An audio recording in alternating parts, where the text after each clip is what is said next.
சரி, நேற்று சிஎஸ்கே என்ன 190 அடிச்சு தோத்துட்டாங்க. என்ன இது பவுலிங் வீக்கு.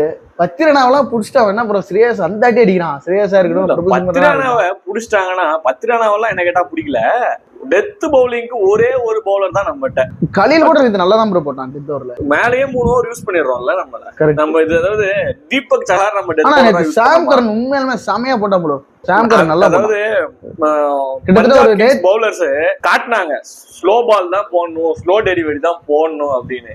அது சாம் கரன் கரெக்டா பண்ணான். நம்ம 140 யாருக்கு அடிச்சான்? பிரப்சிம்ரனும் 6 விட்டான், ஸ்ரேயாஸ் ஐயரும் 6 விட்டான். அதனாலதான் அது பிச்சு வந்துட்டு ஸ்லோ பிச்சு ப்ரோ. நல்லா பாருங்க, சாம் கரன் 86 87 போட்டான் ப்ரோ நேத்து. ஆமா, ரொம்ப ஸ்லோ.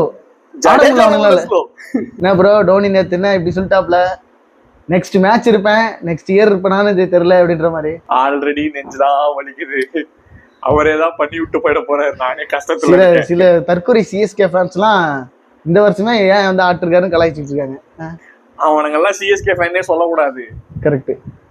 நம்ம ஆல்ரெடி எது இல்ல, நம்ம போட்ட வீடியோலயே ஆர்சிபிக்கு ஃபயர் விட்டுன்னு நினைச்சு நிறைய தற்கொலைக்கு நம்மள கலாய்ச்சி. ஏன்னா நம்ம 2008 அதாவது அதான் டேய் வீடியோ பாருங்கடானே. 2007 வேர்ல்ட் கப்புக்கு முன்னாடி 2006ல இருந்து நான் தோனியை ஃபாலோ பண்றேன். அந்த பக்கு உட்ல அடிக்கிற இவனுங்க வந்து இப்ப இன்னும் ஒரு 3-4 வருஷம் பாப்பானுங்க. அத பாத்துட்டு தோனி ரிட்டையர் ஆகணும், தலைவன் தப்பா பேசினாலே எனக்கு எரிச்சலாம் உண்டு ப்ரோ.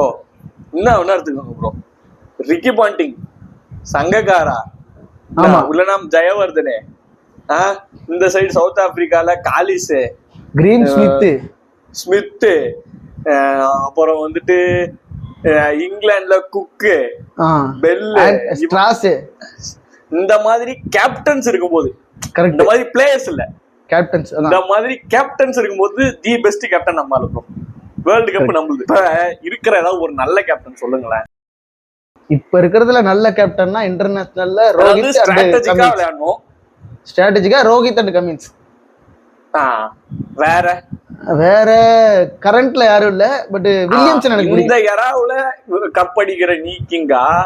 மொத்த கிங்ஸுமே இருக்கும்போது நான் அடிச்ச கப்பு நான் தாங்க கிங்கு. இன்னொன்னு நம்ம சின்ன பசங்க, அதாவது டீமை குறை சொல்ல முடியாது. கேப்டன்ஸ் எல்லாம் தோனியை பொறுத்த வரைக்கும் கரெக்டா தான் ரொட்டேட் பண்றாரு. பட் அன்னைக்கான நாள் அவருக்கு இல்ல, அவ்வளவுதான். பட் இது எல்லாருக்குமே நடக்குமே.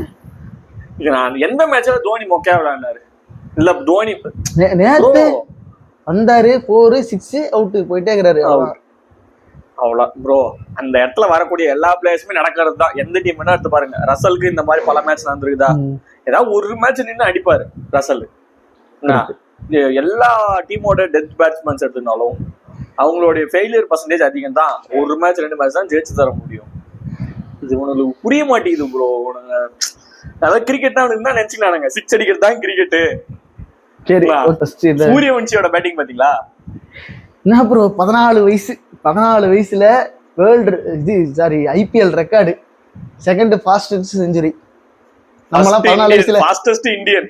அதான் ஃபர்ஸ்ட் இந்தியனே 14 வயசுல. நம்மளாம் நான் நொங்க வண்டி ஓட்டிட்டு இருந்தேன் ஊர்ல.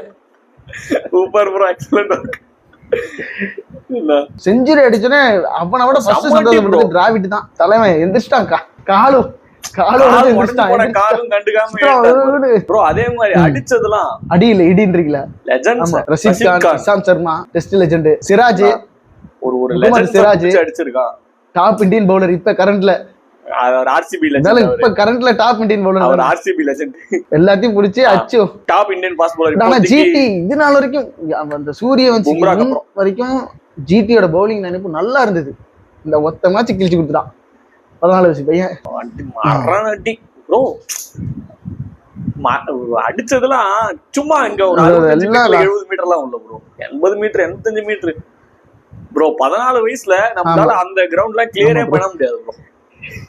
என்ன புரியல. இப்ப போய் விட்டா கூட நீங்க அந்த கிரவுண்ட்ல அவனுக்கு போடுற பவுலிங்ல கிளியர் பண்ணிருவீங்க சொல்றேன். நம்ம பிராக்டிஸ் நம்மள சும்மா தெருவோரத்துல கிரிக்கெட் விளையாட்டு இருக்காளுங்க. நம்மளும் டோர்னமெண்ட்ல ஆடி இருக்கோம். நம்மளும் கொஞ்சம் எல்லாம் கலாய்ப்பாங்க.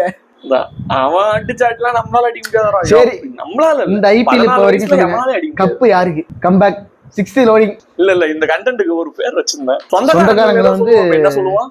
சொந்தக்காரங்களை என்ன சொல்லுவோம்? உறவினர்கள் இல்ல ப்ரோ, பங்காளி. பங்காளி. என்ன ப்ரோ இந்த IPL யாருதான் கப்படிப்பா சொல்லுங்க? நம்ம பங்காளி சப்போர்ட் பண்றீங்க. சப்போர்ட் பண்ணாலும் பண்ணினாலும் அவனுக்கு தான் அடிப்பாங்க. கரெக்ட். இப்போதைக்கு நான் ஜெயிக்கல, என் பங்காளி ஜெயிக்கட்டும். RCB மட்டும் ஜெயிச்சிட கூடாது. கோலிக்கோசரம் ஜெயிக்கலாம், ஆனா ரசிகர்களுக்கோசரம் ஜெயிக்க கூடாது. அதானே இன்னும் 20 வருஷம் போட்டோம். அப்புறம் நம்ம RCB அழகே ஜெயிக்காம இருக்கிறது தான்.